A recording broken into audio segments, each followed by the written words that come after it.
श्री स्वामी समर्थ. स्वागत आहे तुमचं माझ्या यूट्यूब चॅनलवर. तर स्वामी भक्तांनो, आता सर्वांना जवळपास माहीत आहे की चैत्र नवरात्री सुरू आहे आणि चैत्र नवरात्री विशेष आपल्या कुलदेवीची सेवा करण्यासाठी विशेष मानली जाते. पण चैत्र नवरात्रीतला प्रत्येक दिवस हा वेगवेगळं महत्त्व घेऊन येत असतो. कारण नवरात्री म्हटलं तर सर्व देवींची आराधना पूजा करण्यासाठी विशेष मानलं जातो. पण जी चैत्र महिन्यातील पंचमी असते ना, तर ती पंचमी विशेष मानली जाते. ती म्हणजे विद्याप्राप्तीसाठी. प्रत्येक दिवसाला एक वेगळं महत्त्व असतं आणि पंचमीला हे विद्याप्राप्तीचं महत्त्व आहे. आणि आपल्या सर्वांनाच माहीत आहे की विद्येची देवता म्हणजे सरस्वती माता. आता सरस्वती माताची आराधना, सेवा केल्याने विद्याप्राप्ती होत असते. पण बघा, ही जी पंचमी येते, आता शुक्ल पक्षातील दर महिन्याच्याच पंचमीला हा जर आपण एक उपाय केला आपल्या घरामध्ये, तर आपल्या घरातील जे काही मुले आहेत, आता मुलगा असो किंवा मुलगी असो, यात काही कुठला भेदभाव नाही. पण आपल्या घरातील जे मुलं आहेत, जे शिक्षण घेणारी लेकरं आहेत आणि जरीही ते खूप मोठे झालेले असतील, असं नाही की लहानापासून 5 वर्षाच्या किंवा तुमचं लेकरू 10वीला आहे किंवा 12वीला आहे म्हणजेच आपली जिम्मेदारी. सिनियर KG पासून ते आपलं लेकरू कितीही मोठं असेल, ते जर कॉम्पिटिशनच्या परीक्षा एक्झाम देत जरी असेल तरीही, आणि किंवा आपल्या घरातील सर्वांनीच हा एक उपाय करायचा असतो, तो म्हणजे ललिता पंचमीच्या दिवशी. आता ललिता पंचमी ही विशेष मानली जाते, ती म्हणजे सरस्वती मातेची पूजा आणि त्याचबरोबर ललिता मातेची पूजासुद्धा करायला. आता ललिता मातेची पूजा कशी करावी? आपल्या कुलदेवीमध्ये सर्व देवींचे अवतार असतात, म्हणून तर कुलदेवी ही विशेष मानली जाते.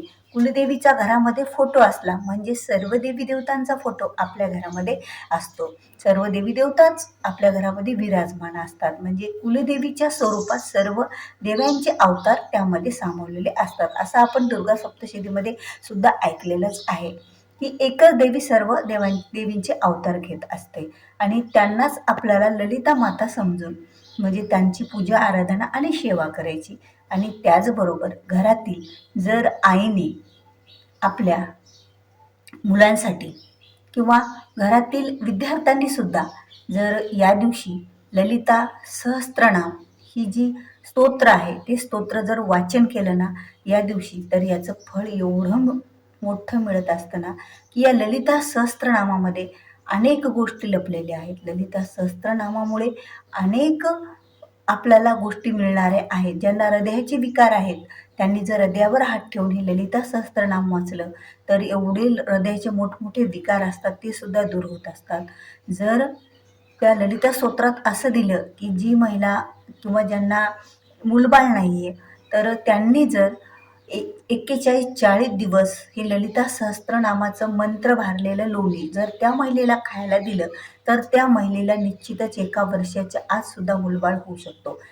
का तर ललिता मातेचं एवढं त्या ललिता स्तोत्रामध्ये लिहिलेलं आहे. आता ते ज्या काही गोष्टी आहेत ललिता स्तोत्रामध्ये, की दर शुक्रवारी तुम्ही लक्ष्मी प्राप्तीसाठी ललिता सहस्त्रनाम वाचू शकता. त्याचबरोबर दर पौर्णिमेला तुम्ही ललिता सहस्त्रनाम याचं पठण करू शकता. आता ललिता सहस्त्रनामाची एक छोटी पुस्तिका मिळते, तर मग माझ्याकडे पण आहे, मी तुम्हाला दाखवते. ही ललिता सहस्त्रनाम एक खूप छोटी पुस्तिका आहे, पण या पुस्तिकेमधूनच आपल्याला बऱ्याच गोष्टी शिकायला पण मिळतात. हे ललिता सहस्त्रनाम, आता फ्रंट कॅमेरा आहे तर तुम्हाला उलट नाव दिसत असेल, पण वर यावर श्रीयंत्राचं लोगो असतो, श्रीयंत्राचा, आणि मध्ये आपल्याला संपूर्ण ललिता सहस्त्रनाम फक्त 15 ते 20 मिनिटं लागतात वाचायला. आणि यामध्ये स्पष्ट दिलेलं आहे की जरी तुम्हाला ही भाषा संस्कृत आहे, वाकडं तिकडे येत असेल, तरी आपली माता ह्या आपल्या आई स्वरूपच असतात. जसं आई आपल्या बोबड्या लेकराचं सुद्धा बोलण्याचं कौतुक करते ना, त्याचप्रमाणे आपल्या आई साहेब ह्या ललिता माता, आपण जर यांचं पुस्तक हातात घेऊन वाचलं तर त्या सुद्धा आपलं कौतुक करतील. आता ह्या वाचनासोबत, आता ह्या वाचनामुळे हे जर सतत घरामध्ये खंड न पडता 6 महिने ललिता सहस्त्रनाम वाचलं तर कितीही आपण दरिद्री असू द्या, गरीब असू द्या, आपण श्रीमंत झाल्याशिवाय राहणार नाहीत. आपल्याला प्रत्येक हाती घेतलेल्या कार्यात यश येऊन लक्ष्मी प्राप्ती इतका चांगला उपाय आणि ही सेवा आहे ना, की खंड न पडता जर 6 महिने घरामध्ये वाचन झालं, तर यामुळे सुद्धा आपल्याला बरंच काही लक्ष्मी प्राप्तीचे योग येतात आणि अखंड लक्ष्मी घरात सुद्धा नांदते. हे असं यामध्ये सुद्धा सर्व पहिल्या पेजवर दिलेलं आहे. असो, आता हे तर वाचन आपल्याला करायचंच आहे ललिता पंचमीच्या दिवशी. ललिता पंचमी ही आपल्याला सोमवारी येणार आहे. मार्च महिन्यामध्ये 23 मार्च वार सोमवार या दिवशी आलेला आहे. ती म्हणजे वसंत पंचमी, म्हणजेच त्याला चैत्र महिन्यातील पंचमी सुद्धा आपण म्हणत असतो. तर या दिवशी आपल्याला ह्या सेवा करायच्या आहेत आणि त्याचबरोबर आपल्या घरातील हा एक उपाय करायचा आहे आपल्या मुलांनी अभ्यासात प्रगतीसाठी. आणि हा सुद्धा उपाय आहे की मुलांनी जर हे ललिता सहस्त्रनाम कंटिन्यू 1 महिना खंड न पडता 3 टाईम ती कालवेळा, म्हणजे सकाळी 6 वाजता, दुपारी 12 वाजता आणि सायंकाळी 6 वाजता, या 3 वेळेत जर खंड न पडता 1 महिना वाचलं तर त्याला जे पाहिजे ते जॉब, नोकरी, शिक्षणात प्रगती ह्या सर्व गोष्टी मिळू शकतात. एवढं पॉवरफुल असलेलं हे ललिता सहस्त्रनाम आपल्याकडे आहे. आता ललिता सहस्त्रनाम माझ्याकडे हे पुस्तक आहे. तुमच्याकडे कुठलंही पुस्तक असेल, कशातही तुम्हाला ललिता सहस्त्रनाम मिळत असेल तरीही चालेल, काहीही हरकत नाही. आता ज्यांच्याकडे पुस्तक नाही त्यांनी मोबाईलद्वारे तुम्ही पठण करू शकता. तुम्ही जर यूट्यूबवर सर्च केलं तर ललिता सहस्त्रनाम येऊन जाईल, ते वाचन करा. जर वाचन होत नसेल तर तुम्ही घरामध्ये लावून घरातील सर्व व्यक्तींना का होईना ते ऐका. असो, आता दुसरा एक उपाय म्हणजे तोच अभ्यासासंबंधीचाच उपाय, की घरातील आपल्या आईने मुलांसाठी हा एक उपाय करायचा आहे. तो म्हणजे आपला मुलगा किती मोठा असेल तर त्या मुलांच्या जिभेवर तुम्हाला काडीने, आता दर्भाची जी काडी असते ना, त्या काडीने मुलाच्या जिभेवर तुम्हाला ॲम काढायचं आहे. तुम्हाला स्क्रीनवर दिसेल की ॲम कसं, आता बऱ्याच जणाला ॲम माहीत पण असेल, पण काही नवीन सेवेकरी असतात त्यांना ॲम कसं काढायचं हे माहीत नाही, कारण हा संस्कृत शब्द आहे. तर आपल्याला आयरन आय, एडकाय आयरन आहे, इथलं माहिती आहे आपल्याला, आयरन आहे आणि त्यावर अनुस्वार म्हणजे ॲम. मी तुम्हाला स्क्रीनवर पण दाखवते, ते ते पण पाहतो मी. आणि तसंच या काडीला मध घ्यायचा आणि मधाने जीभवर ॲम काढायचा आपल्या मुलाच्या. आणि घरातील प्रत्येक व्यक्तीच्या काढलं तरी काही हरकत नाही. असं नाही की आपल्या मुलांनाच फक्त अभ्यासाची किंवा विद्येची गरज आहे. आपल्याला सुद्धा विद्येची गरज असते. आपण सुद्धा काही नाही तर काहीतरी पाठांतर करत असतो, काहीतरी पुस्तकं वाचत असतो, काहीतरी मंत्रस्तोत्र पठण करत असतो. काही काही जण तर जॉबला आहेत, त्यांना सुद्धा काही गोष्टी लक्षात राहत नाहीत वयाच्या मानाने. तर आपण जर ॲम हा शब्द आपल्या घरातील प्रत्येक व्यक्तीच्या जिभेवर काढला ना, तर खरंच यामुळे आपल्या घराची प्रगती कशी होते बघा.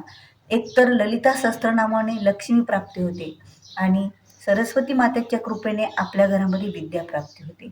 आणि ज्या वेळेला ज्या घरामध्ये विद्या प्राप्ती असते ना, त्या घरामध्ये लक्ष्मी मातेला आपोआपच यावं लागतं. कारण विद्या प्राप्ती झाली तर शिक्षणात प्रगती होते आणि शिक्षणात प्रगती झाली तर आपण शिक्षणाच्या माध्यमातून अनेक ठिकाणी कमाईला लागत असतो. मग ते नोकरीच्या माध्यमातून, व्यवसायाच्या माध्यमातून, कशाच्याही माध्यमातून.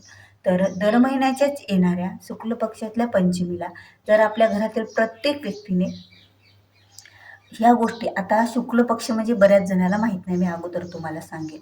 अमावस्या, दर महिन्याची जी अमावस्या असते, अमावस्यापासून ते पौर्णिमापर्यंत शुक्ल पक्ष असतो आणि पौर्णिमापासून परत अमावस्यापर्यंत जे 15 दिवस असतात ना, ते कृष्ण पक्ष असतो. तर आपल्याला ही सेवा जी करायची आहे ती शुक्ल पक्षात, म्हणजे अमावस्याच्या 5व्या दिवशी जी पंचमी येते. तुम्ही जर कॅलेंडर नाही उघडलं कॅलेंडर, तर त्यावर स्पष्ट दिलेलं असतं पंचमी, द्वितीया, तृतीया, चतुर्थी, पंचमी. तर त्या पंचमीच्या दिवशी तुम्हाला हा उपाय करायचा असतो. अमावस्या झाल्यानं 5 दिवसाला पंचमी नावाचं जे येतं त्यावर पंचमी अक्षर असं, त्या दिवशी तुम्हाला तुमच्या घरामध्ये हे उपाय करायचे. पण उद्या आवर्जून करा, कारण उद्या चैत्र नवरात्री आहे.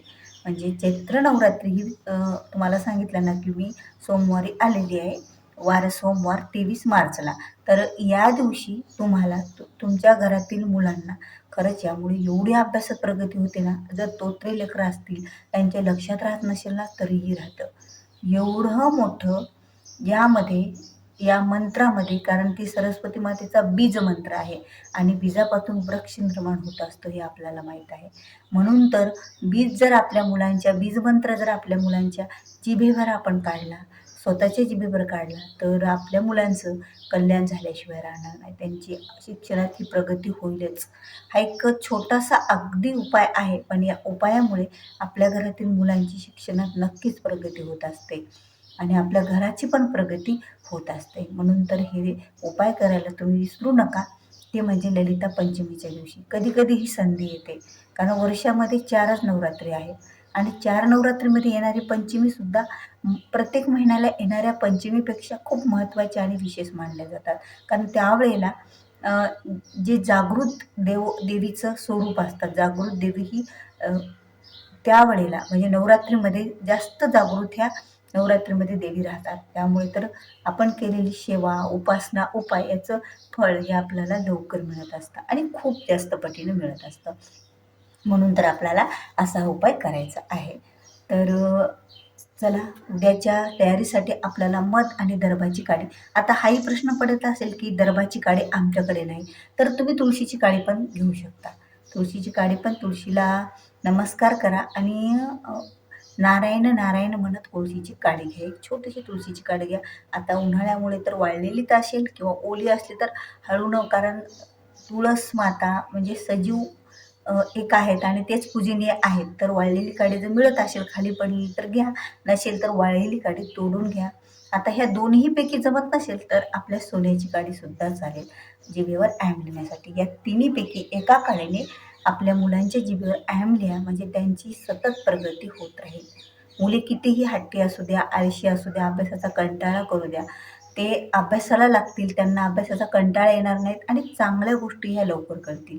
आणि खरंच यामुळे मोबाईलचा सुद्धा नाद कमी होईल. बऱ्याच सेविकऱ्यांना अनुभव आलेला आहे या बीजमंत्राचा, सरस्वती मातेचा. तर तुम्ही ही संधी सोडू नका. तर चला, व्हिडिओ आवडला असेल तर व्हिडिओला लाईक करा, शेअर करा.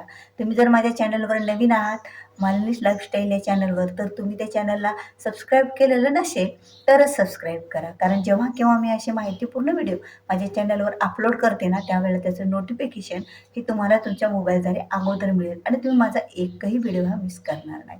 तर चला, भेटूया पुन्हा अशाच एका नवीन आणि माहितीपूर्ण व्हिडिओ घेऊन. तोपर्यंत श्री स्वामी समर्थ.